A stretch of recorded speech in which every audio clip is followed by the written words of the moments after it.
Hello friends, and welcome back to this course titled as British Poetry. Friends, we are on Unit 9 discussing William Wordsworth's poem Lines Composed a Few Miles Above Tintern Abbey. Friends, we have discussed Romanticism in the last class, which was a very interesting topic. And now in this class, we are going to complete Unit 9, complete this poem Tintern Abbey, and the topic which we are going to discuss today is again another interesting topic, and its name is lake poetry. Wordsworth is known as a lake poet. But before moving to the PPTs, what are you going to learn from this 30 minutes lecture? The lecture outcome. You would be able to analyze the various characteristics of lake school of poetry after this lecture. Friends, you might feel that how can one poet, lake poet William Wordsworth, along with other poets, Swinburne, we have Coleridge, etc., Byron, how can, let's say, all these writers create a complete school of poetry, a complete thought of poetry? But friends, these people were not, let's say, 4 or 5, but they are the representatives of literature of the complete age, a complete generation, the, let's say, crux of Romanticism, which is why when we look at, let's say, these poets and their poetry and their critical works as well, because do not think that William Wordsworth or S.T. Coleridge or P.B. Shelley, these are the, let's say, poets who have written poetry only. Just remember always that these people are established critiques of their age, and they have written critical works in prose or in, let's say, rhyme, suggesting their hold over the prose part also along with the poetry part. So we can consider these people as the, let's say, perfections of their age. So let us begin the discussion on lake poetry on the basis of our, let's say, platform which I have built for you to understand this content. Lake poet, any of the English poets, William Wordsworth, Samuel Taylor Coleridge, and Robert Southey, who lived in the English Lake District of Cumberland and Westmoreland, now Cumbria, at the beginning of the 19th century. So friends, not only, let's say, these poets, William Wordsworth, Coleridge, Robert Southey, but other, let's say, minor poets who lived in Lake District of Cumberland at that time in the age of Wordsworth, and, let's say, New Cumbria, another place, they are considered as the lake poets. They were first described in a derogatory manner as the Lakes School by the Edinburgh Review, one of the journals of the age, the school of winning and hypochondriacal poets that haunts the lakes. So friends, initially when this term Lakes School was used for these poets by the journal Edinburgh Review, maybe Edinburgh Review considered the works of these writers as not very, let's say, critical, not very depthful. Rather, they considered it as hypochondriacal or whining, maybe not very, let's say, detailed or very serious works, which is why the journal assumed that their works are going to haunt the lakes when they involve themselves into discussions and, let's say, poetic creations which they are going to make in that area. It is going to disturb the, let's say, peace of that place. Later, they were described as lakers with similar intent by the poet Lord Byron. This was a misnomer, as a group wasn't born out of the Lake District, nor was it a cohesive school of poetry. So later Byron also considered somehow these people as lakers, very, let's say, casual in their approach. And this was a misnomer, as a group wasn't born out of the Lake District. So many people, let's say, argumented that there are people who were not born in this Lake district, so how can we consider them as Lake School of Poetry, their work. And on the other hand, this was also not a cohesive school of poetry like other schools of the time. Interestingly, there was a bit of irony involved in readers' perception of the school. Inspired by reading the poetry, they chose to visit the area which in Wordsworth's mind would destroy the very thing that made it special. On the other hand, friends, another interesting fact is that there is a bit of irony also which involved into this term from the, let's say, reader's perspective. Why? Because when readers read the poetry of the Wordsworth, they prefer to visit that area to visualize the poetry of Wordsworth, which on the contrary is going to disturb the peace of that place, the spatialness of that place, the difference of that place which Wordsworth has observed. It is going to destroy, the tourists are going to destroy, let's say, that concept in that area. At the time, it seemed many of the first and second generation romantic poets had a bit of a complex along with a strained relationship with the lakes, apart from Wordsworth. Author of the book Romantic Poetry, Poetic Identity and the English Lake District, Penny Bradshaw, describes the relationship. So, we are going to read that the complex relationship between, let's say, the lake poets, apart from Wordsworth, because Wordsworth was a very unique kind of character. So, if we try to identify that lake poetry in the works of the other poets, we observed that there is something different which Penny Bradshaw has observed into the book Romantic Poetic Identity and the English Lake District. And what is, let's say, his observations? Let us read them. For the most part, other romantic poets either struggle with a lake poet identity or come to define themselves against what the lakes seem to offer in poetic terms. So, friends, when we, let's say, assign a term to a group of poets, there is a stereotyping which starts happening, because then the poets cannot write freely. They have to maintain their writings and their identity according to, let's say, the characteristics of lake poetry. The same thing happened with the poets, these romantic poets, because they struggled to make their lake poet identity rather than defining themselves against the lake poetry or the poetic terms of lake poetry. So, when this term was, let's say, coined and the people expected a particular kind of poetry to be written by the group of the lake poets, it has decreased the freedom which was the essence of romanticism or the romantic poetry. For Wordsworth, he chose to settle at Dove Cottage in Grasmere with his sister Dorothy, as the lakes became part of his identity as a poet. So, which is why, friends, Wordsworth took the decision of leaving that place. He left that place and he settled in Dove Cottage in Grasmere. And as all of you know that he has only one relative, that was his sister. He used to live with his sister, because he observed that unnecessarily his identity is being overpowered by that lake poetry identity.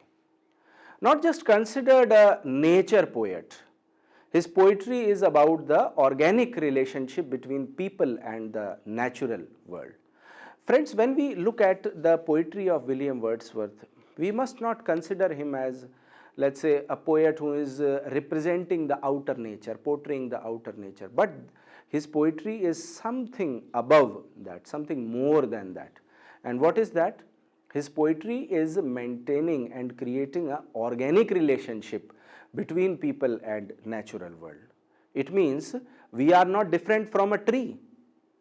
Being a human being, we are not different from the grass or stones. but we are part of this nature and all have that kind of unification in it. Wordsworth was the best known of the lake poets. He exemplified the attitude that's now associated with the region and with all those who were inspired by the landscape. So, if we look at, let's say, the other poets, we find that when they read the poetry of William Wordsworth, they were inspired of that lake district and they wanted to live in that landscape. So, we can say that Wordsworth's poetry and his ideas were the root cause of let's say, promoting this lake style of life among the other poets. He, along with Coleridge, is remembered by history as helping to launch the Romantic age of English literature with their publication of lyrical ballads. Friends, after 1789 French Revolution, when we came to 1798, when the first volume of lyrical ballads was published and the last one which was published in 1850, you can see there is a huge gap of 52 years of, let's say, modification of the book, etc.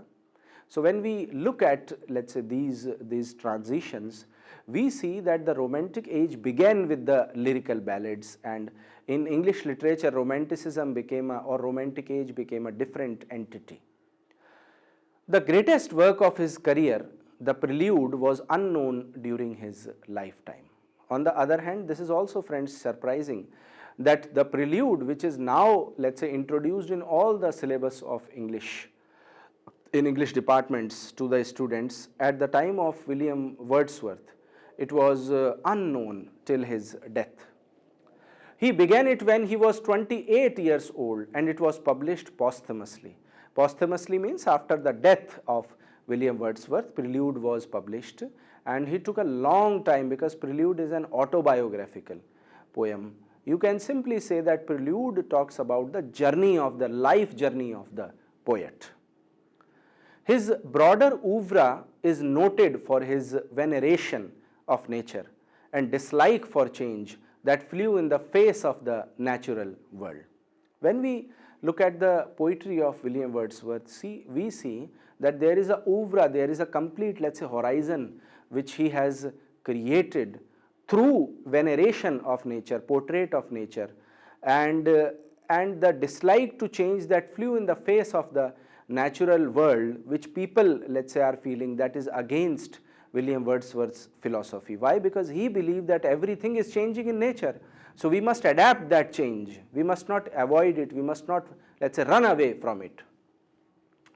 He often used common language and centered the everyday person at the heart of his poems. So when we, let's say, look at the characteristics of William Wordsworth, we feel that there is a common language which he uses, and let's say he centers the everyday person at the heart of his poems. Everyday, common people, common characters. These are the, let's say, characters who, let's say, adapt that kind of characteristic. The primary members of the loosely defined group were William Wordsworth and later, to an extent, his sister Dorothy Wordsworth, Samuel Taylor Coleridge, and Robert Southey. So when we look at, let's say, the beginning of lake poetry, we see that William Wordsworth initially with his sister, although the sister was a silent partner, but we have later adjoining Coleridge and Robert Southey into this group. But there were several other poets mentioned below who were also given the name. So when we, let's say, look at the poets, there are many other than that. We have already named it, discussed them. It was due to the works of poets like Wordsworth that the Lake District became as well known and defined as it is today. So we can say that earlier this, let's say, Lake District was unknown, but then the poetry of Wordsworth was so powerful that it made this Lake District popular in the entire world. His vision of landscape and how he wrote about it created it. So the Lake District already existed with its beauty, with its purity, with its chastity, with its isolation, with its satisfaction. But when Wordsworth wrote it in the poetry, when Wordsworth, let's say, created and designed and portrayed the beauty of Lake District in the form of his poetry, after that we can say that there is a rejuvenation of this place. There is a recreation of this place, re-establishment of this place, and then later it became, let's say, it was introduced to the world with a new angle, with a new perspective. He was attracted to the region for its isolation and for the undisturbed vision of nature he could find there. Friends, when Wordsworth went to this Lake District first, he found it as a very isolated place. Isolated not in, let's say, terrifying sense or horrible sense like you watch in the horror movies, but there is, let's say, that vision which can make this poetry and, let's say, this perspective, the perspective of William Wordsworth, as something different. Other poets like Southey and Coleridge were attracted to the region for different reasons. So, friends, we can understand that although there is a group of poets, Southey, Coleridge, Wordsworth, but their perspective of looking at this place, Lake District, was little bit different from each other. Wordsworth has his reasons which are purely, let's say, natural. The vision of nature, the undisturbed, let's say, feeling which he has, the isolation which he can feel at that place, all these things were responsible, and he has portrayed them well in his poetry. But when we look at the poetry of Southey and Coleridge, it is little different from Wordsworth in a way that, let's say, Southey and Coleridge has a different kind of world to portray, which has some supernaturalism in it, which has some, let's say, virtuality in it, which was less realistic than Wordsworth's world. So, we can say that Southey and Coleridge were looking at this place with a different perspective. The lakeness of Southey, Coleridge and Wordsworth amounted to a revisionary belatedness.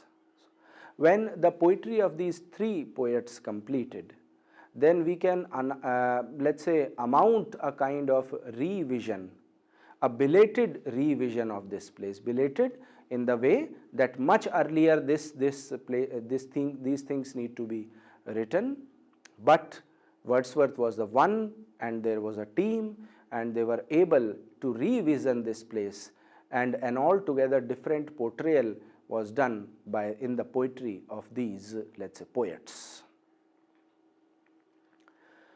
This richly researched study shows us how an initially hostile label came to signify something positive about these poets. So, when we, let's say, look at this class, this 30 minutes class, and the discussion on lake poetry, we see that a very, let's say, hostile kind of label, a very, let's say, different kind of label, which it was signified in a positive manner about the poetry of these poets.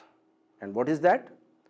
How they transformed their youthful practice by absorbing the revising the more commercially successful technique of their successors, whom they themselves had influenced. So, friends, when we look at the poetry, or when we look at a particular age, we must not look at that age only, but there is a complete tradition of predecessors, and there is a, let's say, there are many prospects in the successors. Successors means the poets who are going to write after the Romantic age or after Wordsworth or Southey or Coleridge. So we must not look at the poetry, the lake poetry in a complete isolation, or this concept of lake school of poetry in complete isolation. However, we can say that these people transformed their youthful practice.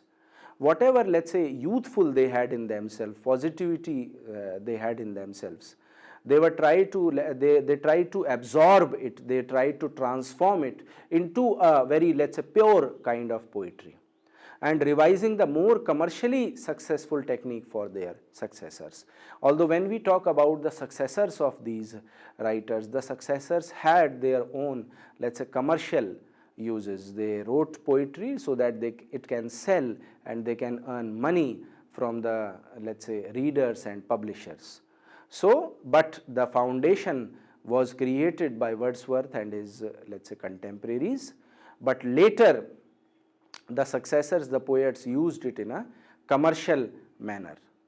Let's say they themselves were, let's say, influenced from the beauty, the aura of that place, but they were more concerned about money making and commercial, let's say, use of this portrait of Lake District. By extending their careers beyond those of the younger male romantics, the elder poets made dependence, influence and rivalry through reversible. So, when we look at the successors, the successor poets of lake poetry or romanticism, we find that they had extended their career beyond those of the younger male romantics. If we talk about the Wordsworth, etc., they have extended their career even after death, or the younger male romantics who wrote after William Wordsworth, etc., the elder poets are more, let's say, they are better than the younger ones in their dependency. Dependency means how much they were dependent on the Lake District and the scenic beauty and the, let's say, awe-inspiring, let's say, scenes which they saw at that place. So they were more dependent on those things. They were more influential on their readers, and the rivalry which they had among each other, it was reversible. Reversible means the youngers can reverse with the elder poets, but the youngers were more, let's say, influenced from commercial usage of the poems. The Tim Fulford operates with something of a late historicism himself. When we look at few critics like Tim Fulford, we see that he is operating with something as a late historicism himself. Maybe there are writers who are from Marxist perspective and they looked at the poetry of these romantic writers with the late historicism. Late historicism was a, let's say, movement which came in 1990s, 1980s. So let's say much after the origin of Lake School of Poetry, let's say 200 or 300 years, people are still, the critics are still, let's say, trying to interpret the meanings of Lake School of Poetry, the different interpretations of Lake School of Poetry. Though broadly supporting the 1980s charge that romantic ideology betrayed history, he reproaches historicism for having done little more than react to a received canon. Now friends, as all of us know that the foundation of new historicism lies in the ideas, and the ideas of new historicism are that new historicism focuses on rewriting of history, and the characters with which any historical incident was portrayed, it should be done in relation to the let's say the literature which was written in that age. When we look at how new historicists or late historicists reacted on Lake School of Poetry, we had a very, let's say, different kind of observation. And what is that? Though broadly supporting the 1980s charge that romantic ideology betrayed history, although there was a charge in 1980s on these lake poets, these romantic poets, that the romantic ideology which they had, it betrayed the history. They were against the historical portrayal. They were not at all realistic in their portrait, in their, let's say, discussion, but they had a different kind of romantic ideology which was different from the real world. Their poetry has no realism, but it is creating an altogether, let's say, virtual world. But this critique team, Fulford, he reproaches historicists for having done little more than react to the received canon. Now he observes that these people have to observe this late poetry a little more than simply reacting on the received canon. Whatever they are receiving from the major poets of the age, Wordsworth, etc., they have to also focus on the minor poets or the young romantics. The critique, Tim Fulford, is simply trying to say that we are appreciating the early romantics like Wordsworth, etc., and then we are criticizing the young romantics by arguing that the young romantics are simply involved into commercial business and money making, but this is not right. We can say that the younger romantics are more realistic in their poetry as compared to the early romantics or the, let's say, elder romantics like William Wordsworth. William Wordsworth's poetry can also be objective in this sense that his poetry is not at all realistic, away from realism. While criticizing the youthful experiments of the Lakers, he contends that historicists neglected the complex self-mutation of their later works.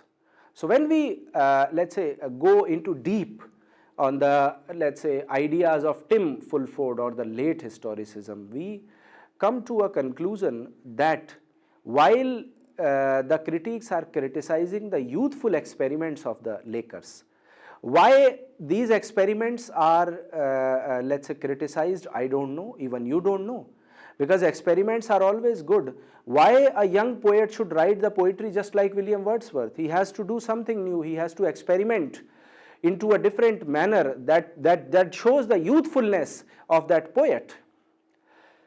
Now this critique contends that historicists neglected the complex self-mutation in their later work. So the historicists who were criticizing the young poets, they are neglecting the complex self-mutation, and that self-mutation which was happening in the later works, and it automatically happens. Friends, all of us know that the virus of corona is muting itself, changing its shape. In the same manner, poetry or literature also changes, and that is natural. That complex self-mutation process is natural, it automatically happens. Suppose I am a romantic writer and I am writing poetry in the present century, 21st century. Automatically, I will not be writing the poetry just like William Wordsworth or S.T. Coleridge. And that mutation in my poetry happens because of my experiences. Although there will be romantic characteristics, romantic traits, but with a, let's say, a touch of the present century and the experiences which I had in the present century.